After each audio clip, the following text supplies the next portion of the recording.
আসসালামু আলাইকুম। Islamic video চ্যানেলে আপনাকে স্বাগতম। ছেলে মেয়ে কখনোই বন্ধু হতে পারে না। এটা শুধুমাত্র দুইটি বিপরীতধর্মী লিঙ্গের আকর্ষণ। পুরুষ নারীর দিকে তাকানোই ব্যভিচার, নারীর সাজসজ্জা দেখানো ব্যভিচার, আর তাদের একসাথে মেলামেশা ব্যভিচারের পথ। মুসনাদ আহমদ। শেক্সপিয়ার বলেছিলেন, একজন ছেলে কখনো একজন মেয়ের বন্ধু হতে পারে না, কারণ এখানে আবেগ আছে, দৈহিক আকাঙ্ক্ষা আছে।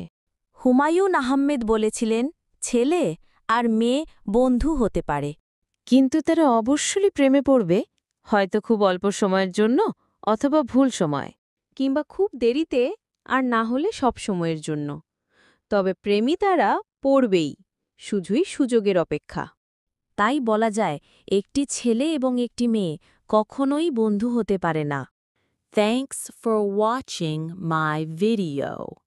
For more update, please subscribe to our channel. Bye bye. See you soon.